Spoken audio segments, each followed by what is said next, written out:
హరి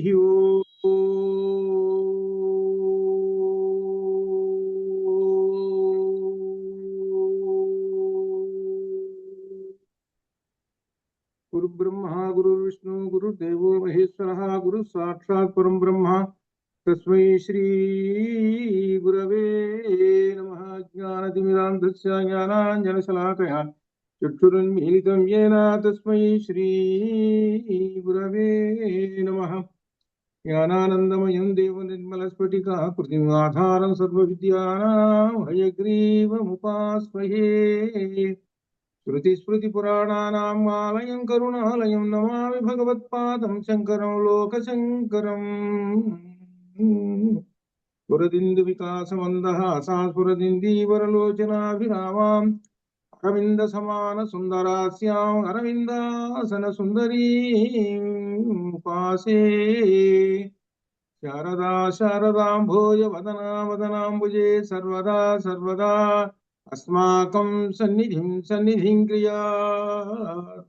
అరుణాం కరుణాతరంగితాక్షీం ధృతవాసాం కుశపుష్పబాణచాపాం అణిమాదిభిరావృతాం మయూహైః అహమిత్యేవ విభావయే భవానీ. సింధూరారుణ విగ్రహాం త్రినయనాం మాణిక్యమౌళిస్ఫురత్ తారానాయకశేఖరాం స్మితముఖీ వాపీన వక్షోరుహాం పాణిభ్యామళిపూర్ణరత్నశటకం రక్తోత్పలం బిభ్రతి సౌమ్యాం రత్నఘటస్థరక్తచరణాం ధ్యాయేత్ పరాం అంబికాం. ధ్యాయేత్ పద్మాసనస్థాం వికసితవదనా పద్మపత్రాయతాక్షీ హేమాభాం పీతవస్త్రాం కరకలితలసత్యేవ పద్మాం వరాంగీ. సర్వాలంకారయుక్తాం సతతమభయదాం భక్తనమ్రాం భవానీ. శ్రీవిద్యాం శాంతమూర్తిం సకలసురనుతాం సర్వసంపత్ప్రదాత్రీ. సకుంకుమ విలేపనాం అళికచుంబి కస్తూరికాం సమందహసితే క్షణా సశరచాపపాశాంకుశాం అశేషజనమోహినీ. అరుణమాల్య భూషోజ్వలాం జపాకుసుమభాసురాం జపవిధౌ స్మరేత్ అంబికాం.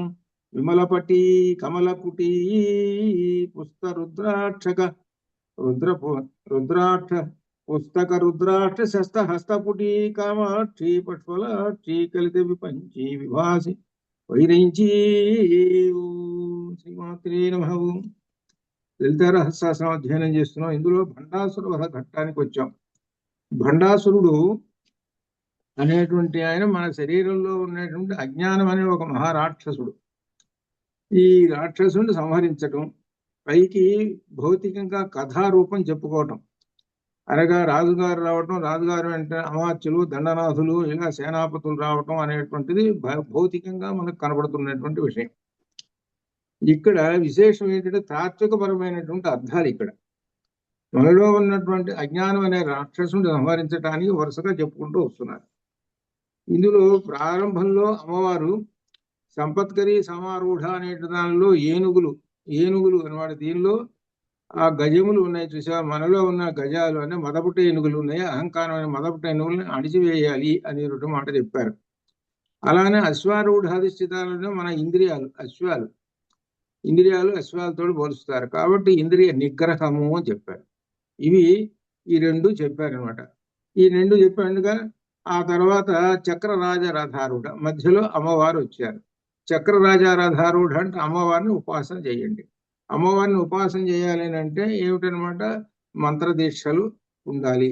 అయితే ఏమిటి అమ్మవారు అనేటువంటి దానికి అర్థం చెప్పుకుంటూ వచ్చారు. అనగా మన శరీరం అనేటువంటిదే ఒక రథం అండి. కాబట్టి ఈ రథంలో అమ్మవారు ఉన్నది. అమ్మవారు అంటే పరబ్రహ్మము అని అర్థం. దీనికి మూలమైనటువంటి ఉపనిషత్తులో ఉన్నటువంటి కఠోపనిషత్తులో ఉన్నటువంటి ఆత్మానం రథనం విద్ధి మన ప్రగ్రహమేవచ అనేటువంటి ఆ మంత్రాన్ని ఇక్కడ జోడించుకోవాలి. ఇక్కడ జోడించుకుంటే మన శరీరం అనేటువంటిది ఒక రథము, ఆ రథములో పరబ్రహ్మం ఉన్నాడు అనేటువంటి విషయములన్నీ తెలుస్తాయి. ఇక్కడ భౌతికంగా ఏమిటనంటే రథము ఈ విధంగానండి. కానీ ఆ తాత్వికంగా అర్థం ఏమిటనంటే మనలో ఉన్నటువంటి ఆ పరబ్రహ్మమే అమ్మవారు. కాబట్టి అమ్మవారిని దర్శనం చేసుకోవడానికి నీ చుట్టూ అనేకమైనటువంటి ఈ అజ్ఞానం అనే పొరలు తోటి ఉన్నాయి. అందుట్లో విశేషించి ఈ శరీరం అనేటువంటిది భౌతికమైన శరీరం, పంచభూతాలతోటి ఏర్పడినటువంటి శరీరం. పంచభూతాలు తెలిసినటువంటివి. ఈ పంచభూతాలని భేదించాలి. ఈ భేదించితే అప్పుడు క్రమక్రమంగా నీకు తెలుస్తుంటుంది పంచభూతాలని భేదించాలంటే మంత్రదీక్ష ఇవన్నీ చూసుకోవాలి. అనగా అర్థం ఏంటి? పంచభూతాలతోటి ఏర్పడినటువంటి ఈ శరీరము. కాబట్టి ఈ శరీరంలో ఉన్నటువంటి లోపల ఉన్నటువంటి అంటే ఉదాహరణకి ఏమిటంటే ఒక్కొక్క తలుపు తెరుచుకుంటే ఒక 7 గదుల్లో ఉన్నాడనుకో, 7వ గదిలో పరమాత్మ ఉన్నాడనుకోండి, మొదటి గది ఓపెన్ చేయాలి, తర్వాత 2వ గది, 3వ గది, 4వ గది, చివరికి 7వ గది ఓపెన్ చేస్తే అక్కడ పరమాత్మ కనబడతాడు. దీన్నే మనకి ఏం చెప్పారంటే సరే 7 కొండల వాడు అని చెప్పాడు. అనగా అర్థం ఏంటి? 7 వాకిళ్ళున్న 7 వాకిళ్ళని ఓపెన్ చేసుకుంటూ పోతే 7వ వాకిళ్ళు అనగా 7వ గదిలో అయ్యవారు కూర్చున్నాడు. అనగా అర్థం ఏమిటి? షట్చక్రాలను దాటి 7వ చక్రమైనటువంటి సహస్రారంలోనే అక్కడ ఉన్నారు పరబ్రహ్మ. అది అర్థం. అక్కడ దాకా వెళ్ళాలి అని అంటే ఒక్కొక్కటి దాటాలి అని అంటే ఈ పాంచభౌతికమైనటువంటి శరీరాన్ని దాటాలి. కాబట్టి ఈ దాటాలంటే ఏం కావాలి? నీకు ఒక వస్తువు ఏమిటి కావాలంటే జ్ఞానం అనేటువంటి వస్తువు కావాలి. జ్ఞాన అసి లేకపోతే జ్ఞాన జ్యోతి, జ్ఞాన అగ్ని, ఏదైనా ఒకటే. అవి ఉంటే లోపలికి వెళతాం. అది తాళం చేయి దీనికి. అది కాబట్టి ఆ జ్ఞానాన్ని పట్టుకో అని చెబుతున్నాడు. అందుకనే శుద్ధ విద్య అనేటువంటిది శ్రీ విద్యా మంత్రం అనమాట. అట్లా అనమాట. అక్కడ దానిలో చెప్పేది ఏంటంటే మొట్టమొదట అజ్ఞానం పోవాలంటే అహం బ్రహ్మాస్మి అనేటువంటి ఉన్నాయి కదా, మొత్తం 4 మహావాక్యాలు. ఈ 4 మహావాక్యాలు అర్థం చేసుకోవాలి. శంకర విజయంలో కూడా శంకరాచార్య స్వామి వారు బ్రహ్మోపదేశం తెలుసుకోవడానికి చేయించుకోవడానికని బ్రహ్మోపదేశం కొరకు నర్మదా నదీ తీరాన ఉన్నటువంటి గోవింద భగవత్పాదాచార్యుల వారి దగ్గరికి వెళతారు. ఆయన బ్రహ్మోపదేశం చేశారు. బ్రహ్మోపదేశం ఏం చేశారని అంటే 4 మహావాక్యాలు ఉపదేశించారు. 4 మహావాక్యాలే ఈ మొత్తము బ్రహ్మతత్వము. ఇది అర్థం. ఆ బ్రహ్మతత్వం నిండినటువంటివి 4 మహావాక్యాలు అలా ఉపదేశించారు. ఇలా ఈ విధంగా జ్ఞాన జ్యోతి లోపల వెలిగితే ఇక అప్పుడు అతని క్రమక్రమంగా మొత్తం అన్ని మెట్లు ఎక్కేసేసి 7వ మెట్టులో ఉన్నటువంటి లేక 7వ గదిలో ఉన్నటువంటి అమ్మవారిని దర్శనం చేసుకుంటాడు.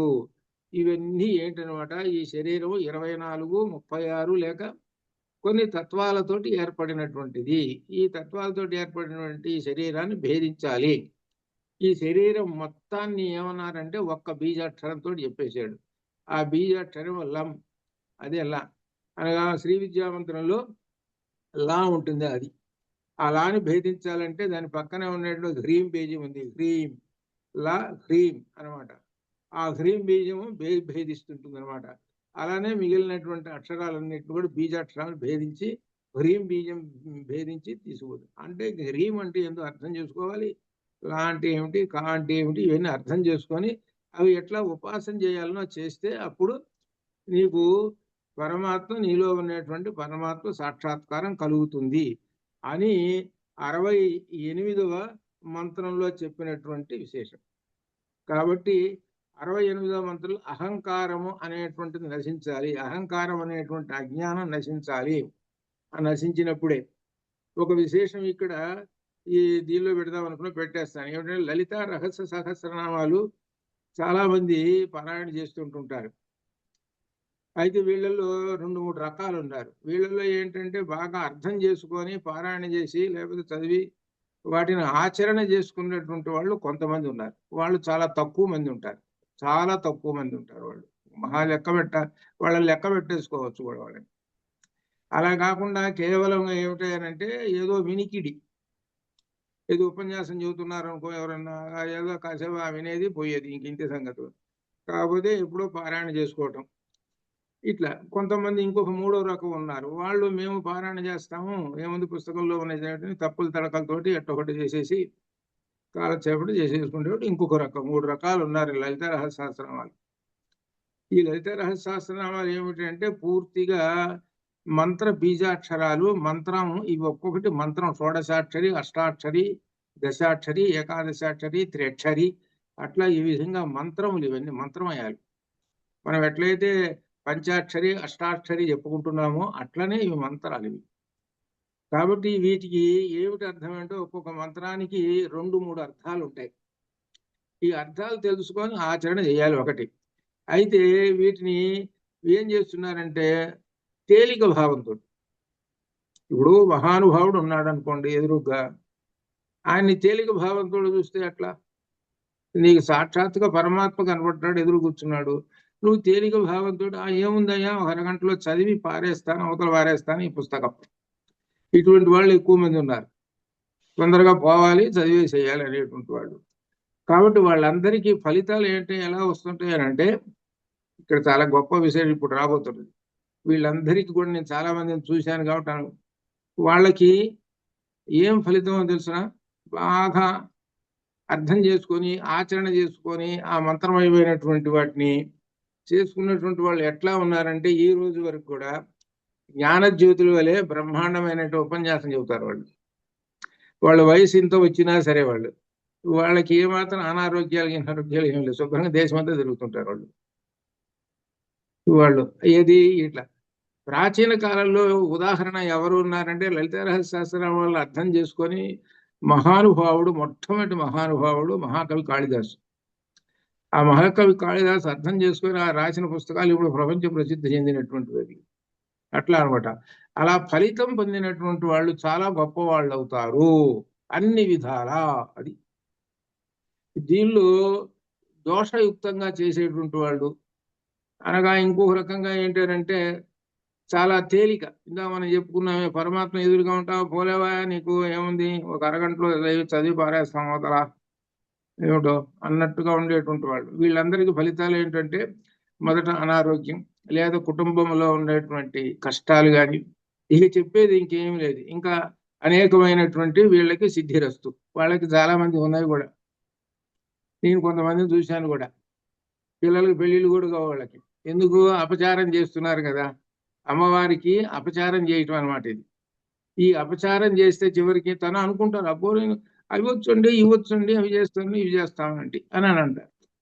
ఎందుకని నేను చెప్పేది, నువ్వు పట్టుకునేది మంత్రమయమైనటువంటిది కాబట్టి నీకు అర్థం చేసుకోరా అన్నారు. నీ చేతగాదు తెలియదు, నమస్కారం పెట్టి పక్కన కూర్చో. ఆ లలితలో కూడా చెప్పారు కదా, లలితలో చెప్పినట్టుగా మొట్టమొదట చెప్పారు, అబ్బాయి నువ్వు ఇదయ్యా, దీని ప్రకారంగా వీటి జోలి బాబా, అగ్ని జోలి బాబాకు. అగ్నిని పట్టుకోవాలనుకోండి, ఒక వస్తువు ఏదో తీసుకొని ఆ అగ్నిని వస్తువుతో కొట్టుకోవాలి. లేదయ్యా అగ్ని ఇంకేముంది, నేను నా ఒళ్ళో వేసుకుంటానని తీసుకొని చేతులు ఇట్ట పట్టుకున్నాను, ముందు కాలుతుంది, ఒళ్ళో వేసుకున్నాం అనుకో ఒళ్ళు కాలుతుంది, అన్నీ కాలుతుంది. అది ఇట్లా ఉంటున్నటువంటి వాళ్ళు ఎక్కువ మంది ఉన్నారు. ఒళ్ళు కాల్చుకునేటువంటి వాళ్ళు ఎక్కువ మంది ఉన్నారు అన్నమాట. వీళ్ళల్లో ఉండేది ఆడవాళ్లే, పైగా ఆడవాళ్ళు ఒళ్ళు కాల్చుకున్నారంటే ఇల్లు మొత్తం అంతే. ఈ గది వాళ్ళ పెళ్ళిళ్ళ ఇంకా ఆటల్లా, పిల్లల పెళ్ళిళ్ళకి, మగ పిల్లలకి అసలు దిక్కే లేదు. అసలు ఎవడు మేము చేసుకోకపోండి అంటున్నారు. ఒరే సాఫ్ట్వేర్ రా చేసుకోండి రా, ఒకప్పుడు ఎగబడ్డారా, సాఫ్ట్వేర్ లేదు ఏ వేరు లేదు, నాకు అక్కర్లేదు. ఇప్పుడు ఏంటి లవ్ మ్యారేజ్లు, ఆఫీసుల్లో లవ్ మ్యారేజ్లు, ఏం లవ్వో గివ్వో సంగతి తర్వాత ఎవడో పట్టుకొచ్చుకుంటారు, అయిపోతుంది. ఇదే అపచారం.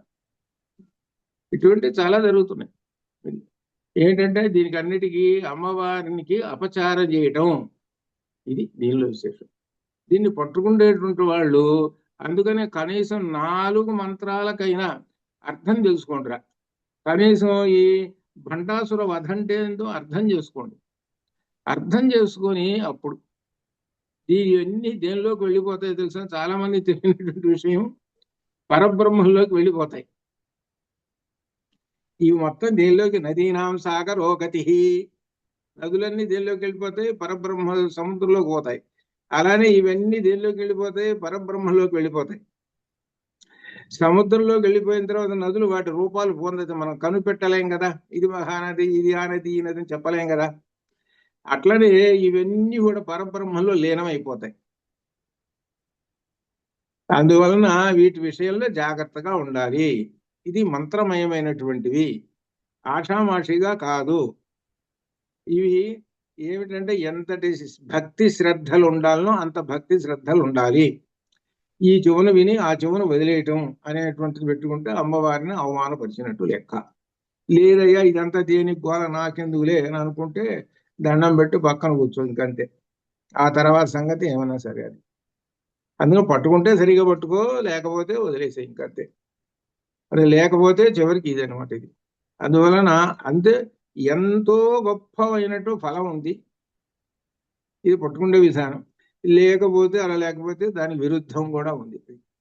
అట్లా అందుకని కాబట్టి అందుకని దీనిలో లలితా రహస్య సహస్రనామాల్లో ప్రధానమైనటువంటిది భండాసుర వధ. ఈ భండాసుర వధ అంటే అర్థం ఏంటి? అహంకారం, అజ్ఞానాన్ని వధించటం. మనలో ఉన్నటువంటి ఈ రెండు పోయినాయి అనుకోండి, వాడు దేంతో సమానం అంటే పరమాత్మతో సమానం. అహంకారం, అజ్ఞానం ఈ రెండు. అందుకనే మొట్టమొదటి ఈ రెండేళ్లు చూపిస్తారు. ఇది పరబ్రహ్మం అయితే ఇది అహంకారం, ఇదే వీడిని పడగొట్టేసేది. అది అందుకనే మొట్టమొదటి తీసుకొచ్చి అహంకారాన్ని తీసుకొచ్చి సాష్టాంగ నమస్కారం చేయరా అంటే అర్థం ఏంటి? సాష్టాంగ నమస్కారం అంటే నువ్వు ఇలా నిలబడ్డావు దేవుడు ఎదురుగ్గా అంటే అహంకారం. అంటే ఇది అహంకారం. దేవుడు ఎదురుగ్గా నిలబడ్డావు అహంకారం. అప్పుడు ఏంటి? అహంకారం పనికిరాదురా, కాళ్ళ మీద పడు.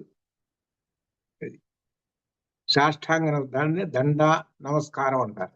దండం అంటే కర్ర. కర్ర భూమి మీద వేస్తే పూర్తిగా ఆనుకుంటుంది. అట్లా శరీరాన్ని పూర్తిగా భూమికి ఆనించు, సాష్టాంగ నమస్కారం. అది అహంకారం అనేటువంటిది పోవాలి అని చెబుతున్నాడు.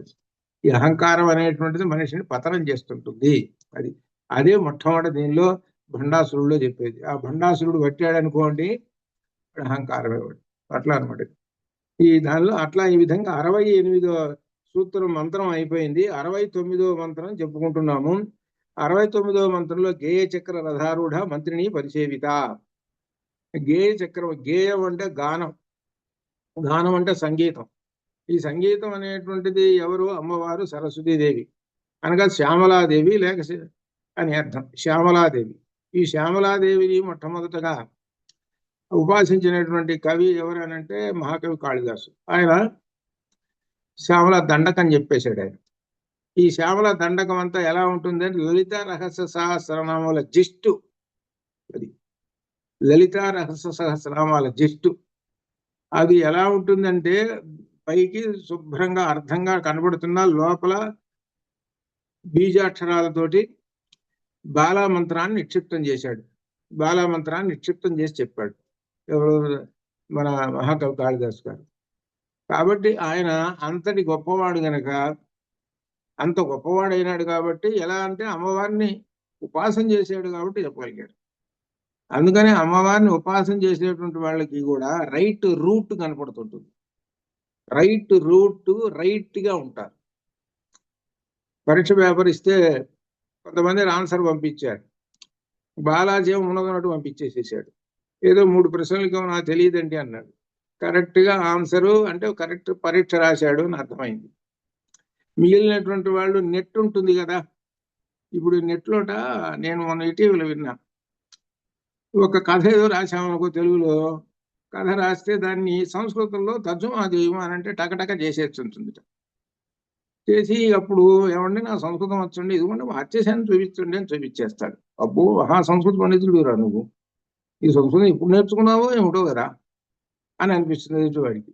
వీడు ఏం చేశాడు కూడా దానిలో పెట్టాడు, నెట్లో పెట్టేసాడు, మార్చేసింది, టకటక కొట్టుపారేసింది. అట్లా ఏ భాష అయినా ఏదో కొత్తదో ఏదో వచ్చిందని ఇటీవల విన్నాను. అట్లనే ఇప్పుడు మీకు తెలియని విషయాలు ఏమైనా ఉన్నాయనుకో, నెట్లో ఏదో ఉంది, ఆ టెక్నిక్స్ అన్ని మీకు తెలియాలి. కాబట్టి ఆ టెక్నిక్స్ తోటి కొట్టేసి ఆన్సర్లు వచ్చేస్తాయి. ఆన్సర్లు రాగా ఇదిగోనయ్యా పరీక్ష పేపర్, ఆన్సర్ పేపర్ ఇదిగోపో, ఇదిగోపో అంటే అర్థం ఏమిటి? నీకు అది జీర్ణం కాల. ఇప్పుడు ఆ పరీక్ష పేపర్ క్వశ్చన్ పేపర్ అడిగింది అనుకో, ఆన్సర్లు చెప్పండి రా అని అంటే నోరెళ్ళ పెడతారు. చూసి రాశారుగా, కాపీ కొట్టారుగా, అది. అందుకని అదేంటి? దాన్ని అజ్ఞానము. అది ఆ అమ్మాయి సర్వాణి పంపించింది ఏదో ఆన్సర్లు చక్కగా శుభ్రంగా కాగితం మీద రాసి పంపించింది. నాకు ఇది తెలియలేదండి అని. కొన్నిట్లో ఫాల్ట్లు ఉన్నాయి. అది ఒరిజినల్ పరీక్ష పేపర్ రాసినట్టు లెక్క. అది అట్లా. అలా ఉంటే ఏమవుతుందని అంటే నీకు ఏమి తెలియదో ఏమి తెలుసో నీ యొక్క స్థితి అంతా గురువు గుర్తుపట్టేస్తాడు. అది పరీక్ష ద్వారా గుర్తుపట్టేస్తాడు. అది అట్లా ఉండాలి. అంతేగాని ఇదంతా అర్థం కాదు. సరే, తర్వాత చెప్పుకుంటాం. సరే, ఇక్కడ విశేషం ఏమిటంటే గేయ చక్ర రథారూఢ ఆ సంగీతం వచ్చిందనమాట. ఎవరికి? సరస్వతీదేవి అనగా శ్యామలాదేవి. ఆమె యుద్ధానికి వచ్చింది. ఆమె ఎట్లా యుద్ధానికి వచ్చింది? మరి రథం ఉన్నది కదా ఆమెకి. ఏమిటయ్యా రథం అంటే? గేయం అనే చక్రము. గేయం అనే చక్రాలతో ఉన్నటువంటి ఒక రథాన్ని ఎక్కి అమ్మవారు వచ్చింది. ఎవరు? కాబట్టి మన శరీరము గేయ చక్రములతోటి ఉంటుంది. ఇది ఒక రథం. మన శరీరం రకరకాల రథాలు ఒక్కొక్కసారి ఆ విధంగా అనిపిస్తుంటుంది. ఇప్పుడు ఎవరో సంగీతం బాగా వస్తున్న ఒక ఆమె అనుకుందాం, బాగా సంగీతం బాగా పాడుతున్నది అనుకోండి, ఆమెను ఏమనొచ్చంటే, అయ్యా గేయ చక్ర రథం వస్తున్నదయ్యా. అది ఇప్పుడు ఇంకా అర్థమైందిగా, గేయ చక్ర రథం వస్తున్నది అని అంటే రథం అనేటువంటిది ఆమె శరీరము, ఆమెలో గేయ చక్రం అంటే సరస్వతీదేవి నిండి ఉన్నది అని అర్థం. అది కాబట్టి మనలో ఎవరన్నా సరే ఈ విధంగా ఉన్నారనుకో, గేయ చక్ర రథం వస్తున్నదయా అని. ఇంకా విశేషమైనటువంటి అనగా అర్థం ఏంటి? మంత్ర రహస్యాలు తెలిసి మంత్ర దీక్షలు బాగా గొప్పవాళ్ళు ఉన్నారనుకోండి, చక్రరాజ రథం వస్తున్నదండి. అర్థమైందా ఇప్పుడు? చక్రరాజ రథం వస్తున్నదండి అని అంటాం. అంటే అర్థం ఏంటి? సాక్షాత్తు అమ్మవారు వస్తున్నదండి అని అర్థం. రథము అనేటువంటిది ఏంటి? శరీరం. మనకేంటి? శరీరం కనపడుతున్నది. ఎవరో ఒక మహానుభావుడు వస్తున్నాడు, ఆయనకు అన్ని వచ్చు, మంత్ర దీక్షలు వచ్చు, శక్తివంతుడు బాగా అనుకో, ఆయన చక్రరాజ రథం వస్తున్నదండి. అది అర్థం. ఈ సంగీతం పాడే వాళ్ళు ఉన్నారనుకోండి, వాళ్ళని గేయ చక్రం వస్తున్నదండి, గేయ చక్ర రథం. రథం అంటే శరీరం. ఎంతటి అర్థం అంటే మనస్సులో ఈ మంత్రాలని అర్థం చేసుకున్నటువంటి వాళ్ళు ఆయా సందర్భాలలో ఈ పదాలని ఉపయోగిస్తారు, మనస్సులోనైనా ఉపయోగిస్తారు. అది అన్నమాట దీనిలో. దీన్ని అమ్మవారిని ఉపాసన చేసేటువంటి వాళ్ళకి వస్తాయి.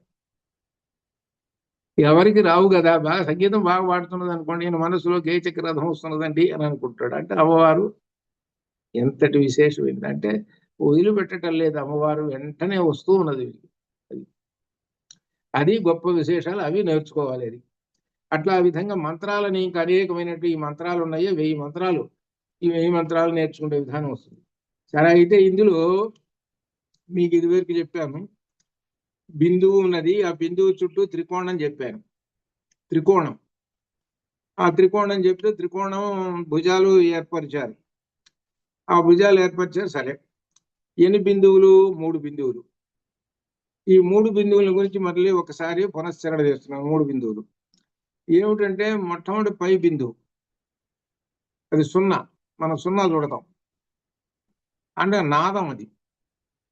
అది మనకు అక్షరాలు నేర్పుతుంటారు చూడ, నేర్పుతుంటారు చూడండి. మొట్టమొదట నేర్పేటప్పుడు చివరి అక్షరం 2 నేర్పుతారు. ఏంటో తెలుసురా? అం అహ. చివరి లాస్ట్ లో ఈ 2 నేర్పుతారు. అం అహ. అం అహ అని అంటే పక్క 0ని పలకటం, ఇంకొక అక్షరం ఉంటే పలకగలుగుతాడు, లేకపోతే పలకలేడు 0ని. ఆ నాదాన్ని ఇంకొకటి పక్కన ఉంటే పలుకుతాడు, లేకపోతే పలకడు. అందుకని ఆగి చేర్చాడు. అమ్ అన్నాడు, అమ్ అన్నాడు. తర్వాత అమ్మన తర్వాత ఆ నాదంలో ఉన్నటువంటి విసర్గ అంటే విసర్జనీయము అనమాట. చాలా తక్కువ వ్యవధి ఉన్నటువంటి స్వరం అది. దాన్ని విసర్గ అంటారు. ఇప్పుడు ఉదాహరణకి రామహ ఉందనుకో, మా తర్వాత 2 విసర్గలు ఉంటాయి. మీరందరూ చాలా మందిని చూశాను, చదవండి అంటే రామహ అంటారు. అట్లానే శ్లోకాల్లో కూడా చాలా చోట వస్తే హా అని పలుకుతారు. అది తప్పది. మేము వ్యాకరణం నేర్చుకునేటప్పుడు మా వ్యాకరణ గురువులు మొట్టమొదటి చెప్పింది ఇది. రామహ కాదురా ఇది. హా అంటే ఒక అక్షరం, మన 50 అక్షరాల హా అనే అక్షరంలో పోతుంది, 4 దానిలో పోతుంది. ఇది కాదు, ఇది విసర్గ. దీన్ని పూర్తిగా పలకకూడదు. అందుకు రామ, అది అసలు పలకాల్సింది. నమః కరోతి, నమః కరోతి, అంతేగా నమః కరోతి అనకూడదు. అదనమాట. ఈ రెండు ఏమిటనమాట? విసర్గలు. విసర్గలను కూడా ఎట్లా రాస్తాం? రెండు చిన్న సున్నాలు పెడతాం, అంతే కదా. రెండు చిన్న సున్నాలు పెట్టేస్తాం. ఇప్పుడు మొత్తం సున్నాలని 3 సున్నాలు వచ్చినాయి. పైన ఒక సున్నా, ఇటుపక్క ఒక సున్నా, అటుపక్క ఒక సున్నా. సున్నా, 2 విసర్గలు.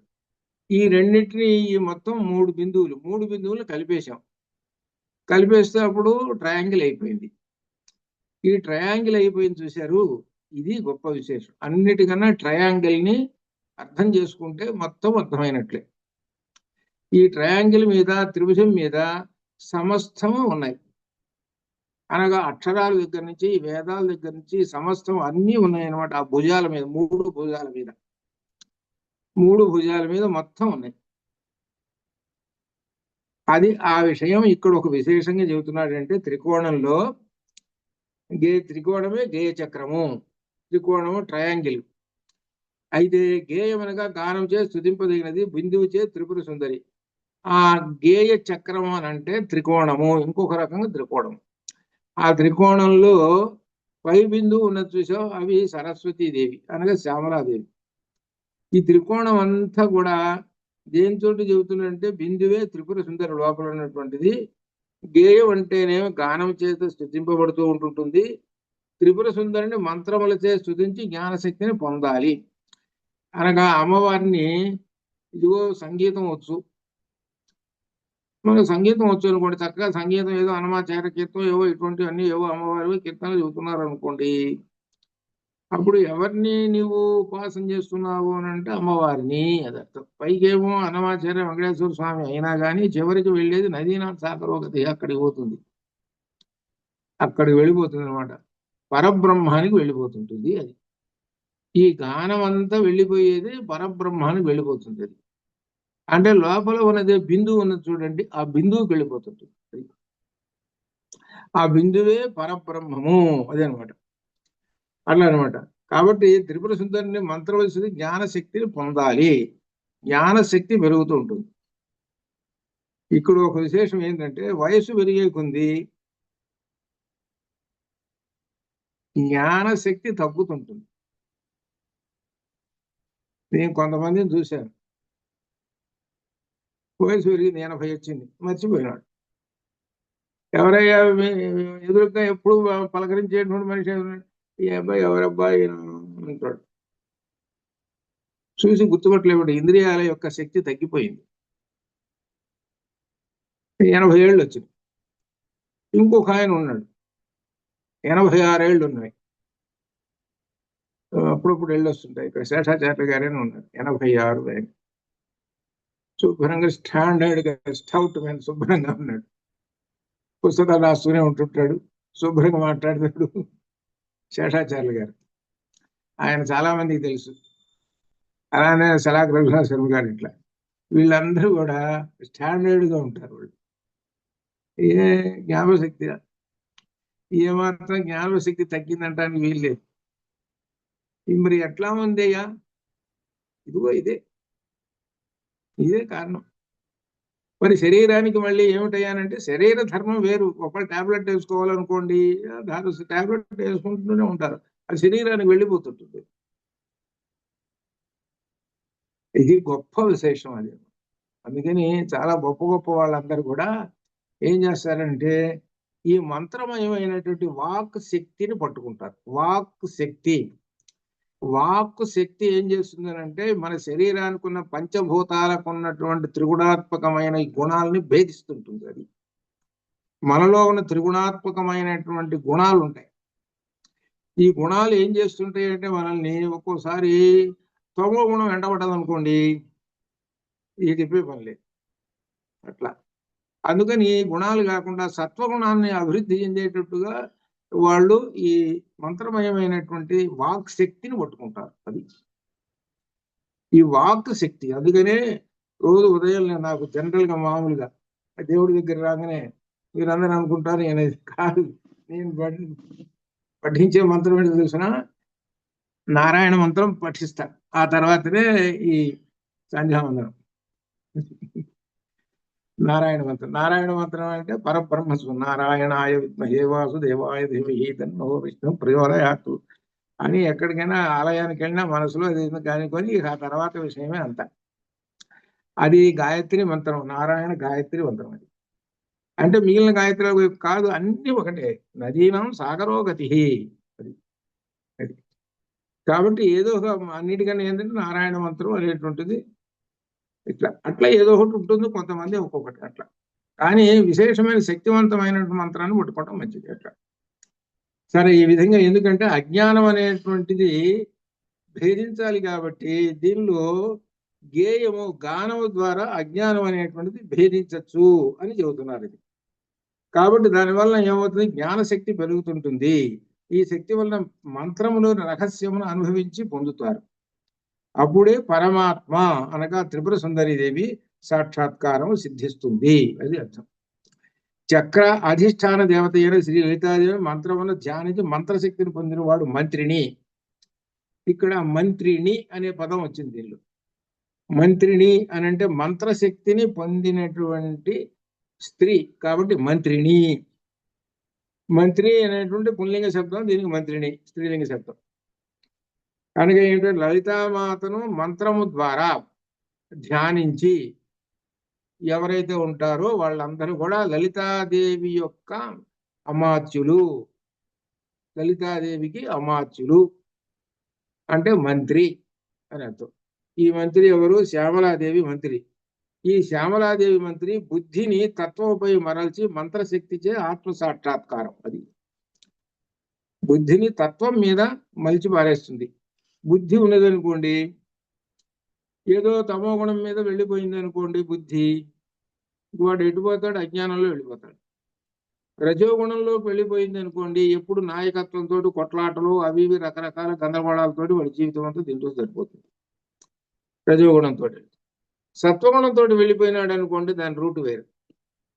అనగా సత్వగుణంతో వెళ్ళినటువంటి వాడు జ్ఞానశక్తిగా ఉంటే అమ్మవారి తత్వాన్ని అర్థం చేసుకోవడానికి వెళుతుంటాడు సత్వగుణం. కాబట్టి ఈ బుద్ధిని ఎటువైపు మరల్చాలి అని అంటే తత్వము పైన అనగా సత్వగుణం పైన మరల్చాలి బుద్ధిని ఎప్పుడు సత్వగుణంతో. ఎందుకంటే బుద్ధి అనేటటువంటి వాడు సారథి అని మనకు ఇందులో వచ్చింది, ఇది కఠోపనిషత్తులో. బుద్ధి అనేటువంటి వాడు సారథి అని. సారథి వాడు డ్రైవింగ్ చేయటం అనేటువంటి వాడి చేత, వాడికి రూట్ అంతా తెలుసు. వాడికి ఎక్కడికి రూట్, ఎంత దూరంలో ఎన్ని మైళ్ళు ఉంది తెలుసు. ఏ రూట్లు మధ్యలో వస్తే ఎక్కడ రూట్ చేంజ్ కావాలి అంతా తెలుసు. అంటే ఈ రూట్ని వెళితే ఎటో వెళ్ళిపోతుంది, సముద్రానికి వెళ్ళిపోతుంది. ఈ రూట్ వెళ్ళిపోతే అడవులకు వెళ్ళిపోతుంది. ఈ రూట్ వెళ్ళిపోతే ఇట్లా ఊరు అనేటువంటి ఈ విషయాలన్నీ వీడికి తెలుసు. కాబట్టి వీడు వెళ్ళాల్సినటువంటి రూట్ ఏమిటి అంటే సరైనటువంటి నగరానికి వెళ్ళాలి. ఆ నగరం ఏంటి? శ్రీమన్నగర నాయిక. అది ఆ నగరం శ్రీమన్నగర నాయిక. అమ్మవారు ఉన్నటువంటి విద్యానగరం ఉన్నది. విద్య అంటే జ్ఞాన నగరానికి వెళ్ళాలి. కాబట్టి ఈ డ్రైవర్కి తెలుసు. కాబట్టి ఆ రూట్ను వెళ్ళిపోతుంటాడు బుద్ధి అనేటువంటి వాడు. ఈ బుద్ధి అనేటువంటి వాడు సత్వగుణంతో ఉంటాడు. ఇలా ఉండాలి. అంతేగాని బుద్ధి కనుక మలినాలు వటినియా, వాడు ఏం చేస్తాడని అంటే రథాన్ని ఇంకో దారిని తోలేస్తాడు. వీడు ఎటు వెళ్ళిపోతాడు రథం. అది ఇంత గొప్ప విశేషం ఉన్నది. అందుకనే ముఖ్యంగా ఈ లలితా రహస్యనామాల్ని అందరూ అర్థం చేసుకోండి. ముఖ్యంగా స్త్రీలు అర్థం చేసుకోండి. స్త్రీలు అర్థం చేసుకుంటే స్త్రీ దగ్గర కుర్రవాడు పిల్లలు 10-12 ఏళ్ల దాకా పెరుగుతుంటుంటారు కాబట్టి వాళ్ళని సరైన దారిలో పెట్టేస్తారు. ఒక తల్లి ఏముంటుందని అంటే కుర్రవాడిని, అమ్మ నన్ను వాడు కొట్టాడు అని చెబుతుంది అంటాడు. ఈ ఉదాహరణ వాడు నన్ను కొట్టాడు. అరే మళ్ళీ కొట్టకపోయినావుట్రా, నువ్వు కొడితే నువ్వు కొట్టాలి మరి, అంతేగాని ఊరికే కొట్టాలని చేస్తే వాడు కొట్టేవాళ్ళని ఇంతకీ కొట్టలేదమ్మా అని అంటాడు. ఈసారి ఎప్పుడైనా కానీ వాడు కొట్టే నువ్వు బాగా కొట్టేసే బాధలు పెట్టాడు. ఇది ఒక రకం. ఇంకొక రకం తల్లి, వాడు అమ్మ కొట్టాడు అని అంటాడు. ఎందుకు కొట్టాడు రా అన్నాడు. ఊరికినే కొట్టాడు అని అంటాడు. వాడిని అడిగాడు, అబ్బాయి మా అబ్బాయిని ఎందుకు కొట్టా, ఊరికినే కొట్టావు? కాదండి, నా కలం తీసుకున్నాడండి, నా జేబులో ఉన్న కలం తీసుకుంటే కొట్టానండి అని అంటాడు. ఏవురా వాడి జేబులో ఉన్న కలం ఎందుకు తీసుకున్నావురా? నీవు అడిగి తీసుకోవాలి కానీ అని అంటుంది. అంటే వీడంటాడు, అమ్మ అడిగితే వాడు ఇవ్వడు, అందుకని తీసుకున్నాను అని అంటాడు. అందుకని నేను తీసుకున్నాను అని అంటాడు. అందుకని తీసుకున్నాను అందుకని కొట్టాడు. ఇప్పుడు తల్లి ఏం చెప్పాలి? ఇది 2 రకాల తల్లులు వచ్చారుగా ఇక్కడ. ఇది అప్పుడు తల్లి ఏం చెబుతా అట్టగాడు, ఏ వస్తువైనా ఎవరినైనా సరే, పక్కవాడివైనా ఎవరైనా సరే వాళ్ళ పర్మిషన్, బాబు ఒక కలం ఇవ్వయా, రాసుకొని ఇస్తాను అని అడిగి తీసుకోవాలరా, అది మంచి లక్షణం అని తల్లి చెబుతుంది. ఇప్పుడు ఇట్లా పెరిగే కుర్రవాడు ఎట్టా ఉంటాడు, అడుగు వాడెట్టా ఉంటాడు? ఉదాహరణకు అనమాట. అందుకని తల్లి ఏం చేస్తుంది అనమాట, ఈ తల్లి ఎవరు? లలిత లక్షణాలు ఉన్నటువంటి తల్లి అర్థం చేసుకున్నది కాబట్టి దీనిలో విషయాలు ఏంటో తెలుసుకొని లైన్లో పెట్టాలి కుర్రాడిని. వీడు కొట్టాడండి అని చెప్పేటప్పటికి ఎందుకు కొట్టాడు, ఏదో జరిగి ఉంటుంది అనేటువంటి అనుమానంతో ఈ మొత్తం బయటికి అంతా లాగేసేసి కుర్రవాడిని సరైన దారిలో పెడుతుంది. అది అందుకనే స్త్రీ దగ్గర ఉంటాడు కాబట్టి, తల్లి దగ్గర ఉంటాడు కాబట్టి పిల్లవాడు, ఆడపిల్లైనా సరే మగ పిల్లాడు ఎవరైనా సరే సరైన దారిలో పెంచుతూ ఉంటుంటుంది. అందుకనే మొట్టమొదటిగా తల్లి గురువు అందుకొని ఇచ్చింది. అందుకు తల్లి మొట్టమొదటి తల్లి ఎవరంటే గురువు. అటువంటి తల్లి 10 మంది ఉపాధ్యాయుల కన్నా గొప్పది అని చెప్పొచ్చింది. అట్లా అనమాట దీని మొట్టమొదట. అనగా లైన్లో కనుక పెట్టి పంపిస్తే తల్లి ఆ కుర్రవాడిని ఆ ఉపాధ్యాయుడి దగ్గర, గురువు దగ్గర బాగా అభివృద్ధి చెందుతూ ఉంటాడు. అది ఇక్కడ కలుషితంతో ఉన్నాడు అనుకోండి, అక్కడ పరిస్థితి ఏం చేస్తాడు, వాడు పరీక్షల్లో కాపీలు కొడుతుంటాడు, అబద్ధాలు చెబుతుంటాడు. అది అట్లా అనమాట, ఈ విధంగా జరుగుతుంది. అందుకనే లలితని అర్థం చేసుకొని చదవటం ఒకటి, రెండోది ఆచరణ, ఊరికే అట్లా వదిలేయటం కాదు, అట్లా అనమాట అని ఈ విధంగా మనం ఈ సందర్భంలో చెప్పుకుంటూ, ఇక్కడ విశేషం ఏంటంటే దీనిలో మంత్రిని ఎవరంటే శ్యామలాదేవి. ఆ శ్యామలాదేవిని గురించి చెబుతూ, మంత్రశక్తిని పొందినవాడు మంత్రిని, ఇతడు బుద్ధిని తత్వంపై మరల్చి మంత్రశక్తి ఆత్మ సాక్షాత్కారం పొందుతాడు. మంత్రశక్తితో ఆత్మ సాక్షాత్కారం పొందుతాడు. ఆత్మ సాక్షాత్కారం అంటే తనలో ఉన్నటువంటి పరబ్రహ్మాన్ని దర్శనం చేసుకుంటాడు అని అర్థం చెబుతున్నాడు. ఇది ఒక్క రోజున అవుతుందా? కాదు. తన జీవితం చాలదు, ఒక్కోసారి ఇంకా మళ్ళీ ఇంకొక జీవితం తీసుకోవాల్సి వస్తుంటుంది. అంత పని అవుతుంది అనమాట. మహానుభావులు ఉంటారు కొంతమంది, ఆ జన్మలోనే ఆత్మ సాక్షాత్కారం పొందుతుంటారు. మహానుభావులు కొంతమంది అట్లా ఆ విధంగా అనమాట అని చెబుతూ, ఇక్కడ విశేషంగా ఏమంటే మన కాళిదాసు గారు ఇచ్చినటువంటి ఇక్కడ దీనిలో చేర్చాను ఏదంటే ఇది శ్యామలా దండకం. ఈ శ్యామలా దండకం ముఖ్యంగా స్త్రీలు అందరూ, అంటే అందరూ నేర్చుకోవాలి. ముఖ్యంగా ఆడపిల్లలు, చదువుకున్నటువంటి స్త్రీలు ఉన్నారు, అమ్మాయిలు, వాళ్ళందరూ కనుక ఇది నేర్చుకుంటే, ఇది చదవటం, ముందు చూసి చదవటం నేర్చుకుంటే మాత్రం వాళ్ళకి ఉత్తమమైనటువంటి ఫలితం గ్యారంటీగా వస్తుంది. ఇందులో సందేహం లేదు. ఎందుకంటే చాలా మందిని చూశాను కూడా నేను అట్లా. అందుకని ఆడపిల్లలందరికీ చెబుతున్నది ఏంటంటే, శ్యామలా దండకం అర్థం చేసుకోవడం తర్వాత ముందు చదవండి. మీరేంటంటే అర్థం కూడా చేసుకోవచ్చు. అర్థం చేసుకుంటుంటే ఏం కనబడుతుంటుంది అంటే దానిలో లలిత రహస్య సహస్రనామాలు ఉంటాయి. అది అట్లా అనమాట. అలా చదివితే అప్పుడు మనకు మహాకవి కాళిదాసు గారు మనకు అనుగ్రహం ఇస్తాడు ఆయన. అట్లా అనమాట ఇది అని ఆ విధంగా అది చదవండి. అట్లా అనమాట. అట్లానే తర్వాత 70వ సూత్రంలో ఇక్కడ ఒక అష్టాక్షరి వచ్చింది. అష్టాక్షరి మంత్రం. ఇది అష్టాక్షర షోడశాక్షర చూడండి. ఇది మనం లెక్క పెట్టుకుంటే 16 అక్షరాలు ఉంటే సరి, లేకపోతే ఇది ఒక్కొక్క చోట ఏమవుతుందంటే అష్టాక్షరి దాని దగ్గర పొరపాటు ప్రింటింగ్ తప్పబడచ్చు. అందుకని ఇది షోడశాక్షరి. అంతేనా? చూడండి, 4 2 6 2 8 2 10 12 4 16 ఇది షోడశాక్షరి. అష్టాక్షరి మీ దాంట్లో కరెక్ట్గా ఉందో లేదో చూడండి. షోడశాక్షరి లేకపోతే ఇదిగోండి, ఇది షోడశాక్షరి మంత్రం. ఇది కిరిచక్ర రథారూఢ దండనాథ పురస్కృత. కిరి చక్ర రథారూఢ. కిరి అంటే వరాహము అని అర్థం. కిరి అంటే దానికి వరాహం. వరాహమే చక్రములుగా, ఆమె యొక్క రథానికి వరాహాలు చక్రాలుగా ఉన్నాయి. అటువంటి రథాన్ని ఆరోహించినటువంటి అధిష్ఠించినటువంటి అమ్మవారి పేరు ఇక్కడ దండనాథ. ఈమె దండనాథ అమ్మవారికి. ఇప్పుడు ఎంతమంది వచ్చారు అని అంటే, మొట్టమొదట ఏనుగుల మీద వచ్చినటువంటి ఒక ఆమె, గుర్రాల మీద వచ్చినటువంటి ఒక ఆమె, తర్వాత సంగీతం పాడుతూ వచ్చినటువంటి ఒక ఆమె. వీళ్ళందరూ ఎవరు? అమ్మవారికి ఉన్నటువంటి సహాయం చేసేటువంటి సేనాపతులు, అమాత్యులు వీళ్ళందరూ. ఈ అమాత్యులు వచ్చారు. మనం ఇదివరకు చెప్పుకున్నాం, అమాత్యుడు అంటే ఎంత గొప్ప విశేషం. రాజుగారు అక్కడ కుర్చీలో కూర్చుంటాడు, అంతా నడిపేదంతా ఎవరో అమాత్యుడు నడుపుతుంటుంటాడు. అది అర్థం. అది కాబట్టి అమాత్యులు. ఇప్పుడు ఈ అమాత్య మంత్రి గారు వస్తున్నారు. కిరి చక్ర రథారుడు దండనాథ మంత్రి గారు వస్తున్నారు. ఈ వారాహి అను దండనాథునిచే పురస్కృత సేవలు అందుకొనుతూ ఉన్నది.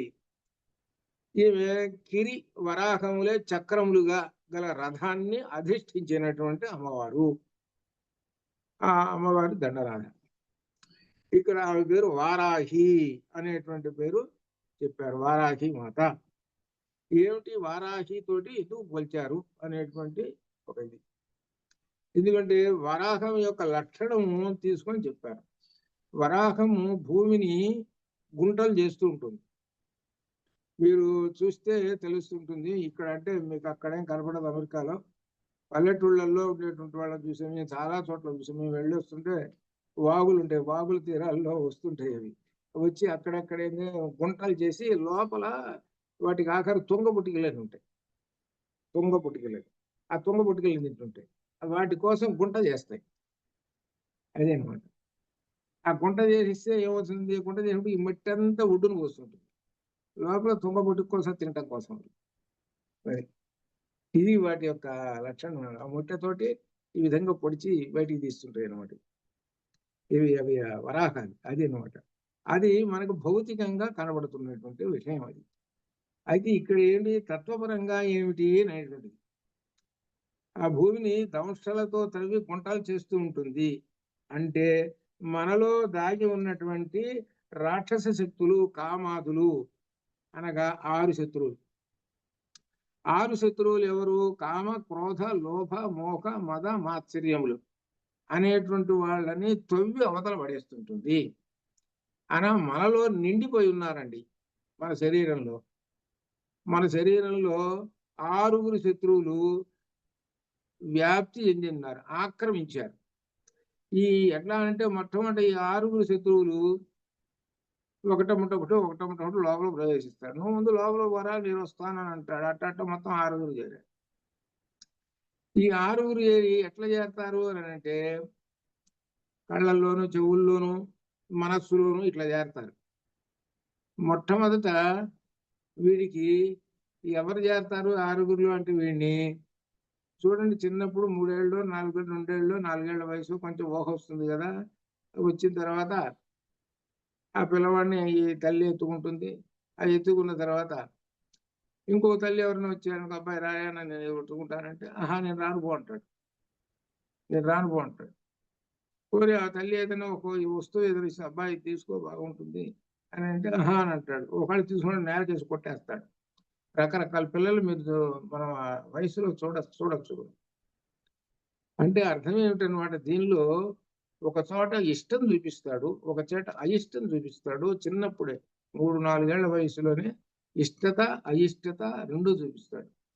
ఇది కాకుండా ఇంకొకటి కోపం కూడా చూపిస్తాడు. కోపం చూపించి వాడు తట్టుకోలేక కోపానికి ఎక్కువ ఇసురు ఉంచుకొని వారేస్తాడు, లేకపోతే దుఃఖం పొందుతాడు.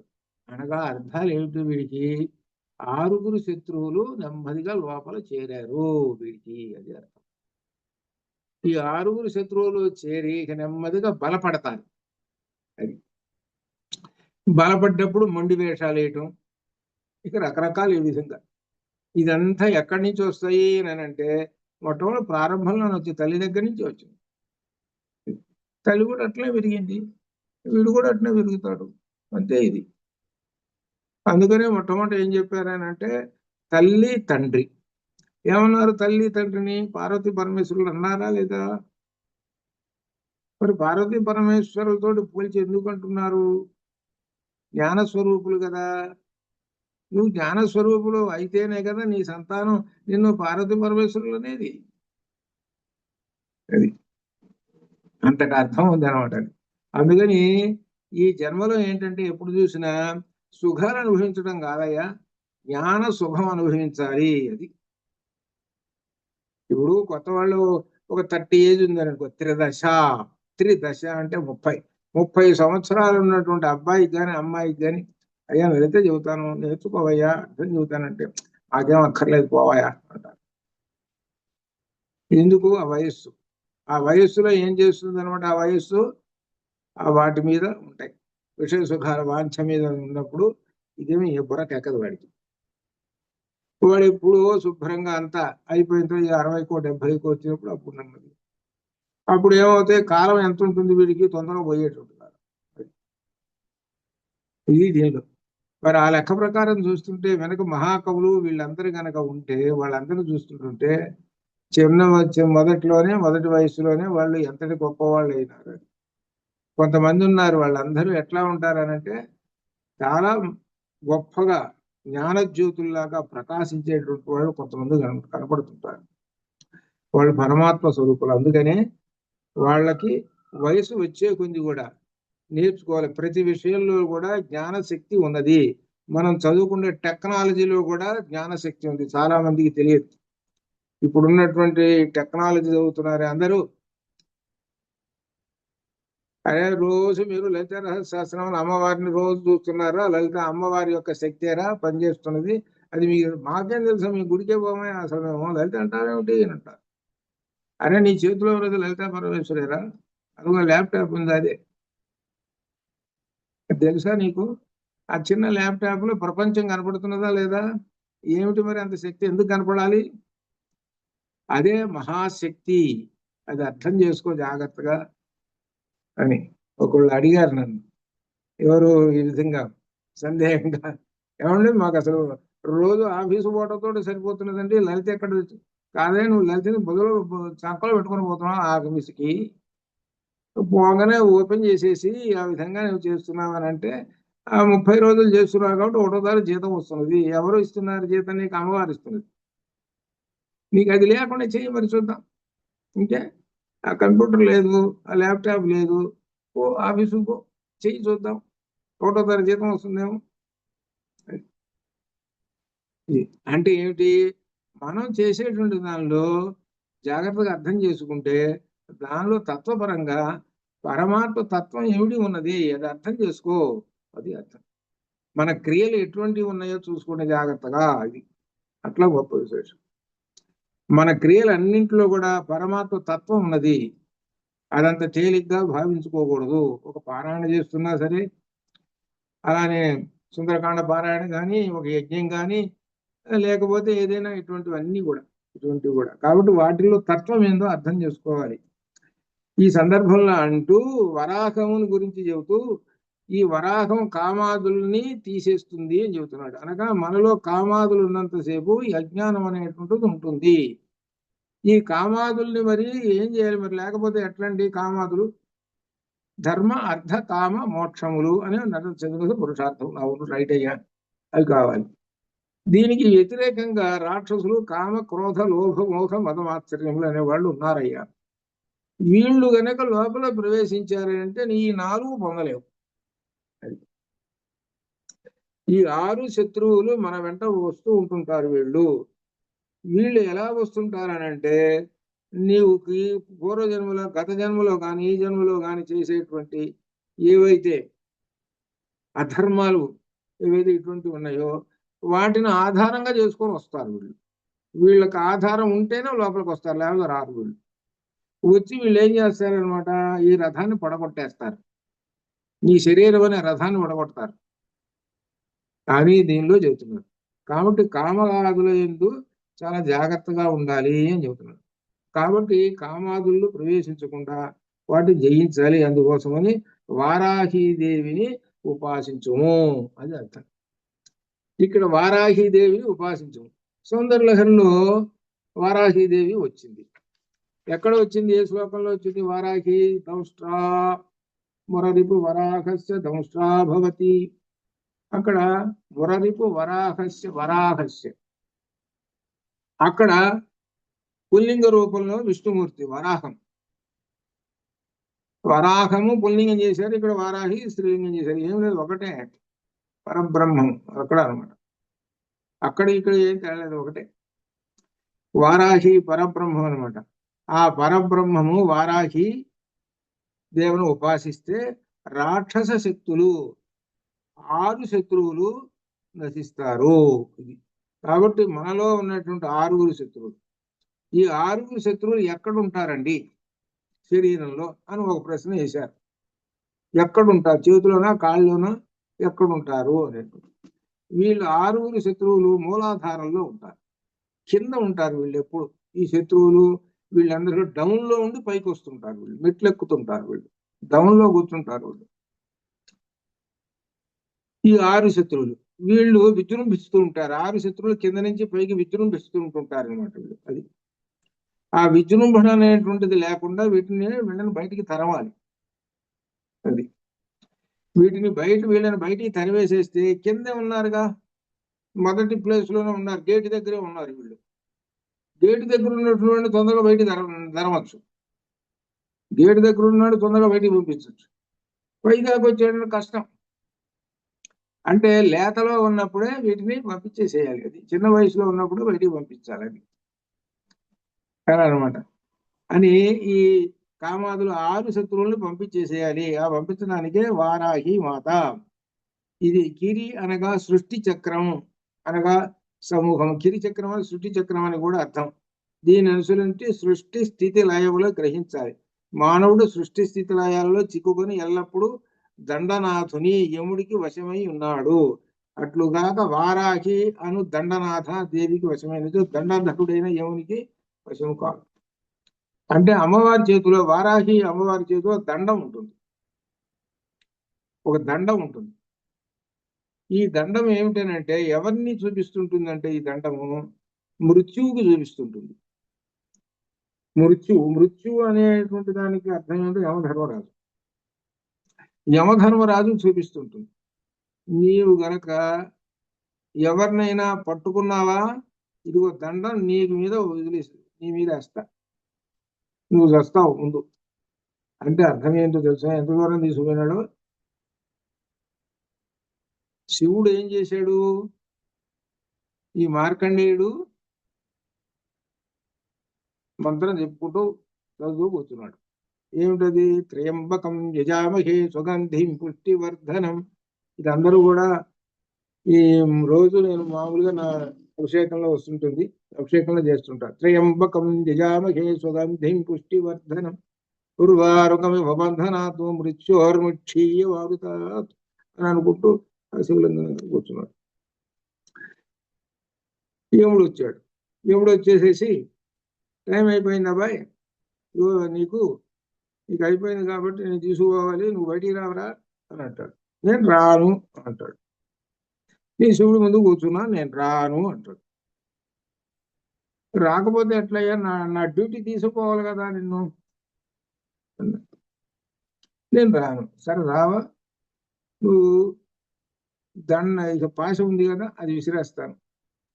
పాశ విసిరేస్తాడేమో అని ముందుగానే ఏం చేశాడు, ఆ శివలింగాన్ని ఇలా ఆలింగనం చేసుకొని ఇంకా చెబుతున్నాడు మంత్రం.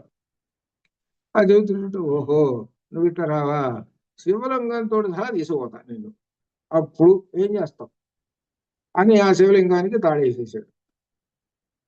ఆ తాడేసేసి లాగుతున్నాడు. లాగుతుంటే శివుడు ఏం చేశాడు, ఆయన ఏదో ధ్యానంలో ఉండిపోయినాడు.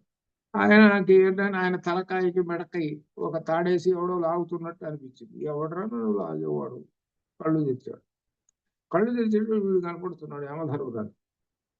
నన్ను నన్ను చంపడానికి అయ్యేసేవరా ఎత్తు అని ఆ త్రిశూలంతో ఆ యమధర్మరాజు రొమ్ము మీద ఒక్క పోటు కొడిచేసరికి నెత్తురు ఎక్కి చచ్చాడు వాడు అక్కడికక్కడే. ఎవరో యమధర్మరాజు. అందుకని యమాంతక అంటారు శివుడిని. ఇప్పుడు చచ్చాడు, అయిపోయింది. ఇక వచ్చేటప్పటికి ఇక దేవతలందరూ అందరూ శివుడికి కోపం వచ్చిందిరా అని దేవతలందరూ పరిగెత్తుకుంటూ వచ్చేసారు. వచ్చేసేసి అయ్యా వీడు చచ్చిపోయినాడు, వీడు దక్షిణ దిక్కుకు అధిపతి వీడు, కాబట్టి వీడిని చంపేస్తే ఎట్లా? మరి అనేక మంది జీవులు ఉన్నారు కదా, వాళ్ళందరూ కూడా పునర్జన్మ పునరపి పునరపి పునరపి పుట్టాలి కదా, వీడిని చంపేస్తే ఎట్లా? ఎట్లయినా స్వామి సరే పో మళ్ళీ బతికిస్తున్నానులే అంటే ఏంటి? మృత్యువులోకి వెళ్ళాడు అంటే మళ్ళీ పుడతాడు అని అర్థం. యమధర్మరాజు తీసుకుపోయినాడు అంటే మళ్ళీ పుడతాడు అని అర్థం. యమధర్మరాజు అడుగుతాట, వీడేం చేశాడా చిత్రగుప్త చెప్పు. వీడేం చేయలేదండి, వీడు శుభ్రంగా తిని హాయిగా ఇట్లే చెబుతాడు. కాబట్టి వీడికి మానవ జన్మ అవసరం లేదు. వీడికి ఏ జన్మ ఇద్దేద్దామని శుభ్రంగా తిని పట్టుకుంటే పో వరాహం పో, లేకపోతే ఇంకొకటి రకరకాలు. నీ జన్మ మానవ శరీరం ఇచ్చానురా, నీకు బుద్ధిని కూడా ఇచ్చాను, ఇన్ని ఇస్తుంటే నువ్వు సద్వినియోగం చేసుకుంటూ దుర్వినియోగం చేసుకున్నావు కాబట్టి నీకు అవసరం లేదు. ఈ మానవ జన్మ అనేటువంటి 84 లక్షల కోట్ల జీవరాశుల లెక్కల్లా గొప్పది కదా, నీకు గొప్పదైనటువంటి జన్మనిస్తే నువ్వేం చేసావు? దుర్వినియోగం చేసుకున్నావు. దుర్వినియోగం చేసుకుంటే నీకు అవసరం లేదని అర్థమైంది, కాబట్టి నీకు అక్కర్లేదు కదా, పో. ఇంకొకటి ఉంటాడు, ఏమంటే ఈ జన్మలో వీడు ఇవో ఇట్లా చేశాడని అట్లా చేశాడంటే ఇంకో రకంగా ఒకటి అడుగు తినుకో అంటాడు. ఇంకొకరు ఎవరో ఉంటారండి నేనంటే మహానుభావుడు, అరే పొరపాటు నేను ఇక్కడ పట్టుకొచ్చారు ఏమిట్రా, ఏం పదే నేను చెప్పింది ఎవరిని ఎవరిని పట్టుకొచ్చారా మీరు? నేను చెప్పింది ఎవరిని మీరు ఎవరు పట్టుకొచ్చారు? ఈయన వెళ్లాల్సిన రూటు అదిగోరా విష్ణులోకానికి పోవాలి, ఇటు పట్టుకొచ్చారా విష్ణుదేవుడు నాకు చెవాట్లు పెడతాడు, ఈయన ఇటు పట్టుకొచ్చారు ఏమిట్రా అని అన్నాడు. ఏమి లేదండి కొంచెం అంటుకుందండి ఈయనకి అని అన్నాడు. అది అందుకని పట్టుకొచ్చామండి అన్నాడు. సరే పోతే చూశాడు కదా, సరే పంపించు. ఏదో చిన్న కొంచెం ఏదో ఉంటుంది కదా, ఏదో ఏమాత్రం కొంచెం ఉన్నా కానీ జస్ట్ అట్లా చూసిపోతుంటారు. అంటే అర్థం ఏంటి తెలిసిన? ధర్మరాజు గారు అబద్ధం ఆడాడు. భారతంలో ధర్మరాజు గారు అబద్ధం ఆడాడు. అశ్వత్థామత కుంజరహ అని అబద్ధం ఆడాడు. అందుకని ఏం చేశాడనంటే, అయ్యా కొంచెం అంటింది కాబట్టి కాస్త నువ్వు యమలోకం చూసిపో. యమలోకం చూస్తే యమలోకంలో ఎట్టున్నారు, ఓహో గందరగోళంగా ఉన్నారు అందరు. వాళ్ళందరూ కూడా ఎవరో తన వాళ్లే, తన సోదరులే. వాళ్ళందరూ ఏడుస్తూ అన్నయ్య ఇక్కడ ఉన్నావు, అన్నయ్య ఇక్కడ గొడవలు చేస్తున్నారు. అది అందుకని ఏమాత్రం కొంచెం అంటుకున్నా సరే యమలోకం చూపిస్తారని అర్థం. అంటే అర్థం ఏమిటనమాట? ఏమాత్రం ఒక్కటి కూడా వాళ్ళకి లేకుండా స్వచ్ఛమైన నిర్మలమైన పరిశుద్ధమైనటువంటి, అది అర్థం. ఇదంతా ఎక్కడ అర్థమవుతుందంటే మనకు శంకర విజయంలో అర్థమవుతుంది. శంకర విజయంలో అదే ఘట్టం ఇప్పుడు నడుస్తూ ఉన్నది అన్నమాట. శంకర విజయంలో శంకరాచార్య స్వామి వారు గోవింద భగవత్పాదాచార్యుల వారి దగ్గర ఆయన ఈ విధంగా కొంత విశేషంగా నడుస్తుంటుంది అనమాట. అదంతా అర్థం చేసుకొని చదువుకుంటుంటే అప్పుడు మనకు అర్థమవుతుంది. అది అర్థం చేసుకొని కూడా మనం మనశ్శాంతి పొందటం అర్థమైందంటే కూడా అది కూడా ఒక పుణ్యఫలం. అది మనకి పుణ్యఫలాల్లో ఒక మనకి చిట్టాలో చేరుతుంది. అది అర్థం చేసుకొని సంతోషించడం కూడా ఒక పుణ్యఫలం అనమాట. అట్లా ఇట్లా ఈ విధంగా అజ్ఞానాన్ని పోగొట్టుకోవాలి అర్థం అనమాట. కాబట్టి వీళ్ళని ఉన్నారే 6 శత్రువులు వాడిని వెడి పంపించండి అని అన్నారు. అట్లనే అమ్మవారికి 12 మంది సేనాపతులు ఉన్నారండి అని కూడా చెబుతున్నారు. వాళ్ళందరిలో కూడా వారాహి అనేటువంటి ఒక సేనాపతి ఉన్నది అని అర్థం. అనగా చివరికి వారాహి అంటే మంత్రిణి, అంటే మంత్రశాస్త్రమును అధిష్ఠించినటువంటి మాత, ఇది అర్థం. అట్లా అనమాట. మానవుడు సృష్టి ఆది కర్మబంధంలో చిక్కుకొనిన తామరాకు మీద నీటి బిందువు వలె ఉండి పరతత్వమును పొందుటకే ఏకైక లక్ష్యం. అందుకనే ఇక్కడ దీనిలో చెప్పాడు, బ్రహ్మణ్యాధాయ కర్మాణి సంగంత్యత్వా కరోతి లిప్యతేన సపాపేన పద్మపత్ర ఇవాంభస అని చెప్పాడు. కర్మలు మనకు బయట ప్రపంచంలోకి వెళితే అనేక రకాలైనటువంటి కర్మలు ఉంటుంటాయి. ఈ కర్మల్లో లీనమైపోతుంటుంటారు. తను కూడా తిరగాల్సి వస్తుంటుంది ఆ కర్మల్లో, కానీ తిరుగుతున్నా కానీ అంటించుకోడు. అది తామరాకు మీద నీటి బుట్టు వలె ఉంటుంది. తామరాకు మీద నీటి బుట్టు వలె ఉంటుంది, అనగా వాటిని పూసుకోడు. ఆ కాసేపు అక్కడ చూసి ఓహో ఇవి కదానని బయటికి రాగానే అక్కడనే వదిలేసుకొని వస్తాడు. అది రకరకాలు ఉంటాయి అన్నమాట, అనేకమైనటువంటి కర్మలు. వాటిల్లో 10 మందితో పాటు వీడు కూడా తిరుగుతుంటుంటాడు, తింటుంటాడు, తిరుగుతుంటుంటాడు, రకరకాలు చేస్తుంటాడు, మాట్లాడుతుంటుంటాడు. అవన్నీ కూడా తెలుసుకుంటూనే చేస్తున్నాడంటే మొత్తాన్ని వదిలేసేస్తాడు, అక్కడనే వదిలేసేస్తాడు. అనగా ఇంద్రియాలకి ఏమి పట్టించుకోడు వాడు అని యొక్క అర్థం. అది ఇంద్రియానికి పట్టించుకోడు. ఇంద్రియానికి పట్టించుకున్నాడా అది వెంట పడతాయి. అట్లా అనమాట ఇది. అలా ఈ విధంగా ఈ దీనిలో మా వారాహి మాతను చెప్పాడు, వారాహి వచ్చింది.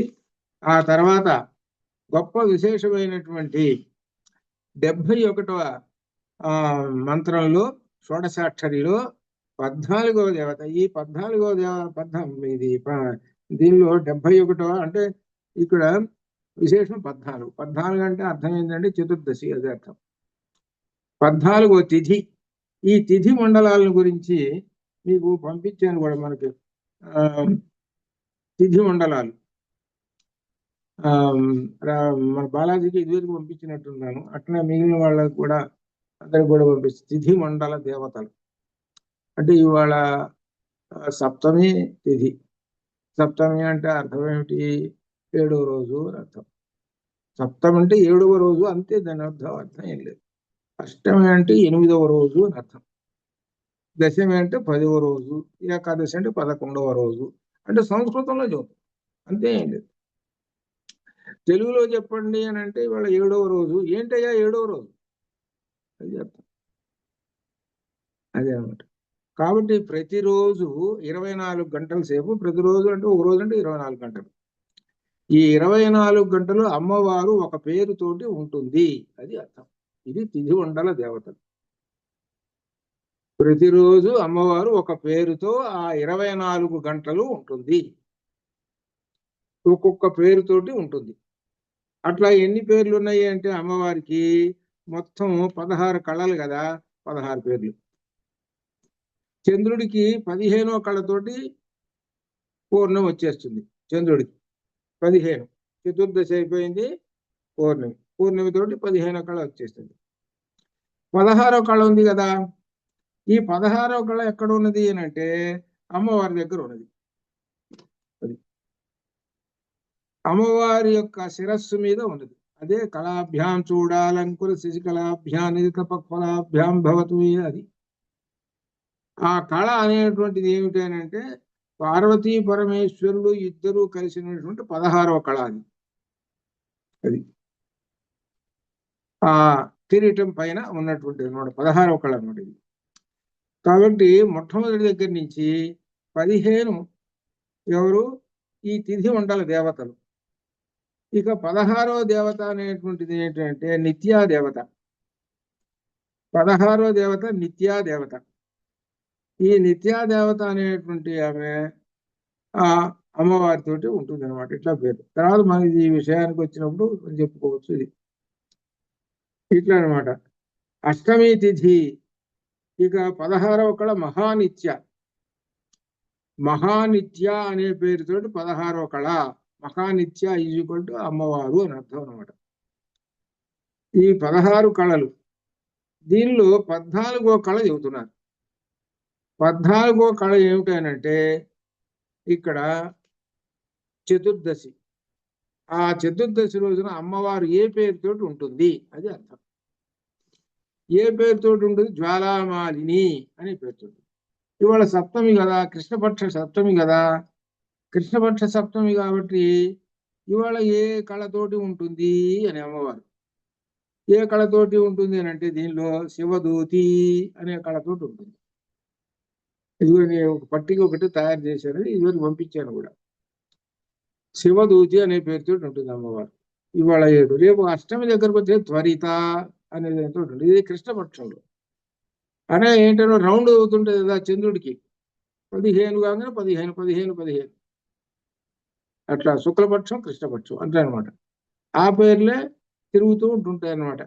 అట్లా అనమాట. అవి ఆ చక్రం మాత్రం అట్లా తిరుగుతుంటాయి. ఇక్కడ విశేషం ఏం చెబుతున్నారంటే ఇంతమంది వచ్చిన తర్వాత అమ్మవారికి వెంట ఇంకొక తిథి దేవత వస్తున్నది. ఆమె పేరు జ్వాలామాలిని.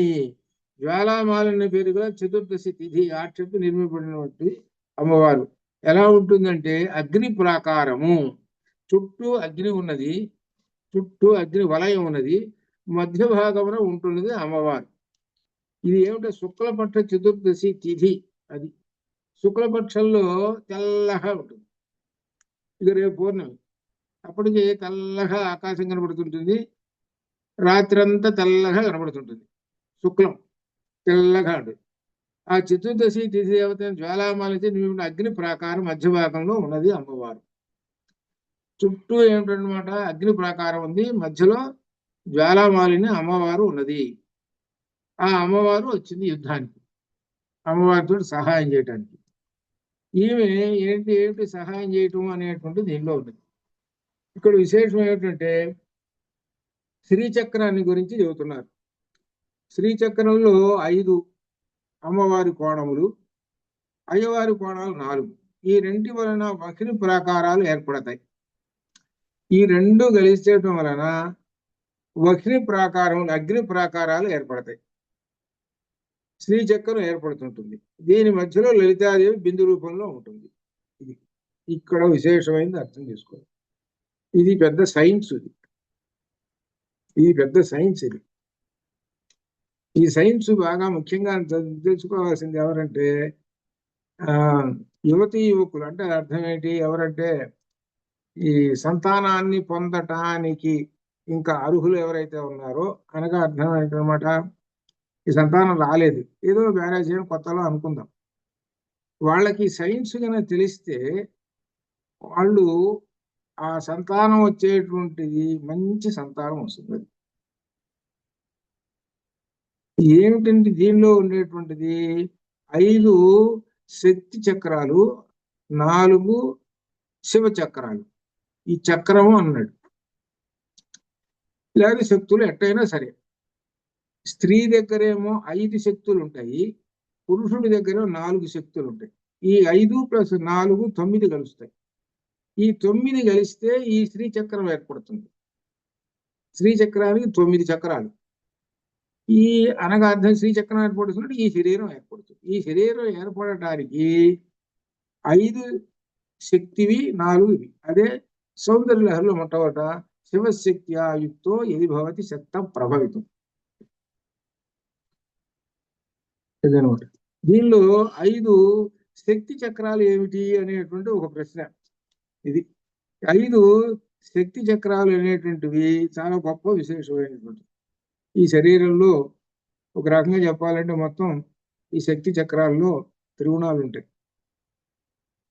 త్రిగుణాలు తల్లి దగ్గర నుంచే వస్తాయి. తల్లి దగ్గర నుంచే త్రిగుణాలు వస్తాయి. ఈ త్రిగుణాలు ఈ 5 చక్రాల్లో ఉంటాయి.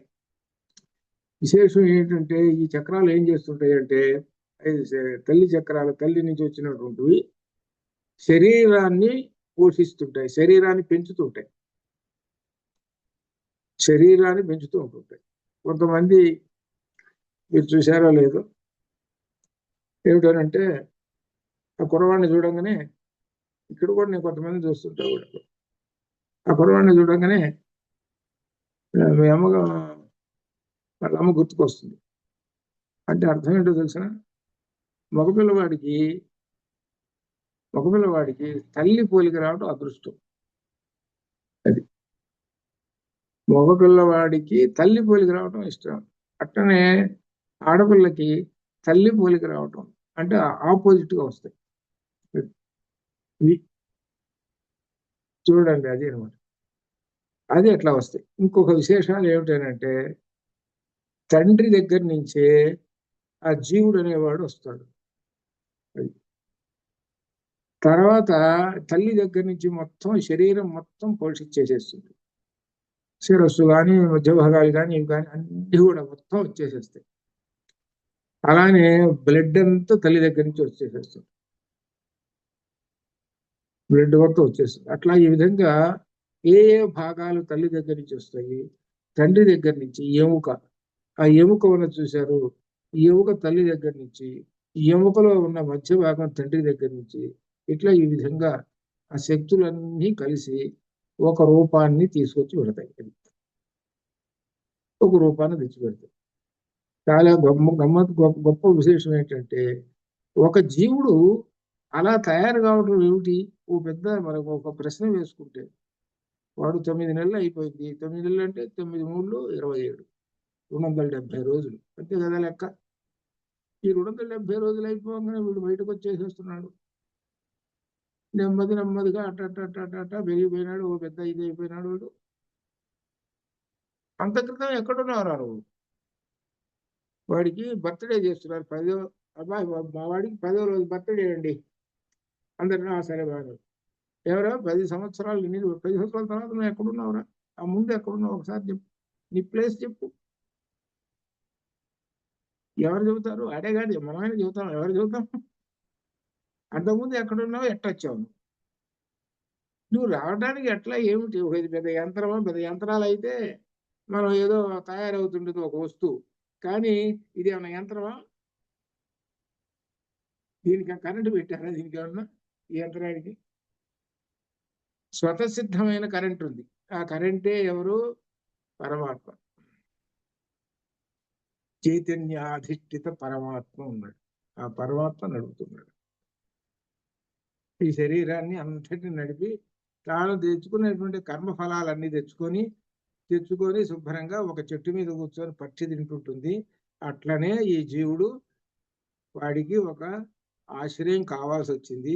ఆశ్రయం కావాల్సి వచ్చేటప్పటికి ఒక పురుషుడిని ఒక స్త్రీని ఆశ్రయించి ఒక శరీరం ఏర్పాటు చేసుకొని అంటే ఒక చెట్టుని ఏర్పాటు చేసుకొని అక్కడి నుంచి రోజు పెరిగి చివరికి ఒక శరీరంలో చేరతాడు. శరీరం అనేది చెట్టు. వాడికి చెట్టు అనేది పక్షికి ఏంటంటే ఆశ్రయం కదా. అది మన శరీరం అనేటువంటి జీవుడికి ఒక వృక్షం. ఆ వృక్షం మీద గూడు ఉంటుంది. ఆ గూడులో కూర్చుంటుంది. ఆ గూడు ఏది? మనకు సహస్రార చక్రం. ఇట్లా అనమాట. అక్కడ కూర్చొని శుభ్రంగా తింటూ ఇది చేస్తుంటాడు. అయిపోయింది, పండ్లు తింటాం అయిపోయింది, ఎగిరిపోతాడు. మళ్ళీ ఇంకో చోట పరిగెత్తాడు. అదే మనకు ఉపనిషత్తుల్లో చెప్పినటువంటి గొప్ప విశేషమైన ఇదంతా ఇంత విశేషమైన అర్థం చేసుకో. కాబట్టి వీడు రావాలి కదా. వీడు రావటానికి స్త్రీ పురుషులు అనేటువంటి వాళ్ళు శివశక్తి యుక్తో అనేటువంటి 2 కావాలి కదా. 2 ఉన్నారు. ఆ 2 ఉన్నారు కదా. 2 ఉండటానికి మరి ఎలా వస్తారు అని అంటే వీళ్ళల్లో తమో గుణం అంటే 3 గుణాలలో ఒకటి తమో గుణం. ఈ తమో గుణాన్ని ప్రవేశపెట్టేస్తాడు. తమో గుణాన్ని ప్రవేశపెట్టడం వలన అప్పుడు జీవుడు అనగా ఒక శరీరం బయటకు వస్తుంది. తమో గుణంలో వలననే వస్తారు. అంటే అర్థం ఏంటి? మోహము అని అర్థం. అంతే. తమో గుణం అంటే అర్థము మోహము. ఇద్దరికి మోహము. ఆ మోహం వలన వస్తుంటారు. ఈ మోహం అనేటువంటి అందుకని సమస్త జగత్ అంతా కూడా మోహంతో నిండిపోయినది. ఎక్కడో పిక్నిక్ పోతారు చూడండి. ఓ బ్రహ్మాండంగా చూసి వద్దామండి అని పోతారు. ఫోటోలు తీసుకుంటారు. అంతా బ్రహ్మాండంగా ఉంటుంది. చూడముచ్చటగా బ్రహ్మాండంగా ఉంటుంది. ఏది? ఆ ప్రకృతి అంతా మనల్ని ఆకర్షిస్తుంటుంది. ఆకర్షించి దానిలో లీనమైపోయి ఫోటోలు తీసుకుంటాం. అది తమస్సు. అట్లా అనమాట. అదే మిగిలిన వాడు ఎవడున్నాడు అనుకో అక్కడే ఆ ప్రకృతిలో అట్లే ఉన్నాడు అనుకోండి. ఆయన ఏం చేస్తాడనంటే దీన్ని అంతా చూసి ఇదంతా మోహము తమో గుణంతో నిండిపోయినది. ఈ తమో గుణంతో నిండిపోయినటువంటి ప్రకృతి లోపల ప్రవేశిస్తాడు. లోపల ప్రవేశించి ఈ ప్రకృతి ఈ తమో గుణానికి ఆధారం ఎవరు అని చూస్తే పరమాత్మ కనపడుతుంటాడు. ఆ పరమాత్మ దర్శనం చేసుకుంటారు వాళ్ళు. సత్వగుణం ఉన్నవాడు. లేనివాడు ఏం చేస్తాడంటే దానిలో లీనం అయిపోతాడు. ఇది తేడా. వాడికి వీడికి తేడా. వాడు మనిషే వీడు మనిషే చుట్టానికి. కానీ వీడు భావన ఎట్లా ఉందో చూసుకో, వాడి భావన ఎట్లా ఉందో చూసుకో. ఇది అందుకనే ఈ సత్వగుణ సంపన్నుడు ఏం చేస్తాడు? ఎక్కడికి పోయినా కానీ వాళ్ళతో పాటు తిరుగుతూనే ఉంటుంటాడు.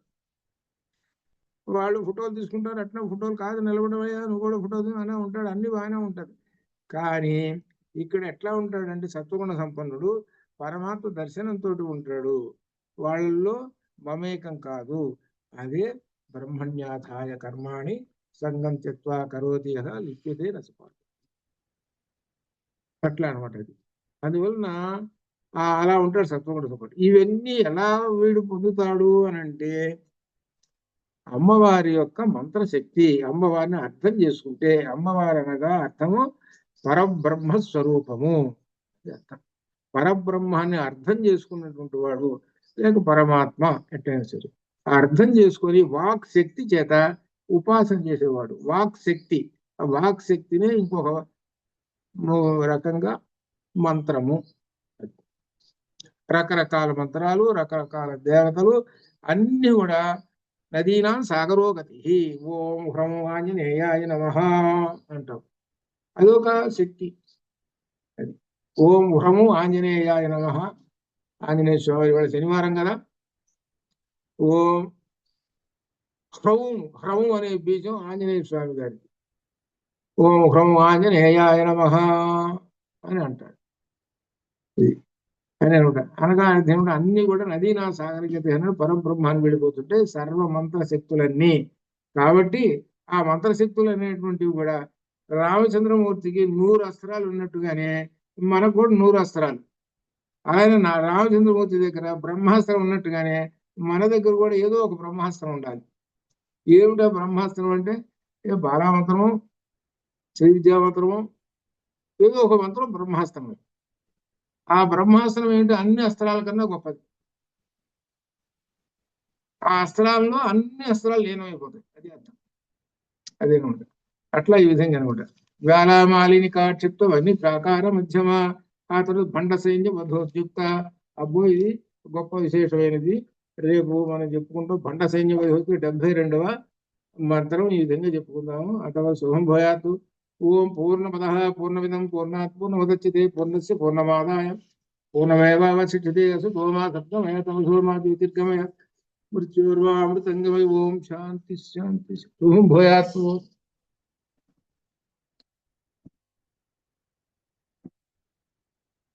అది సంగతి. గురుగారు కట్టేయద్దు అన్నారు కదా. కట్టేసేది, ఇది కట్టేసేది.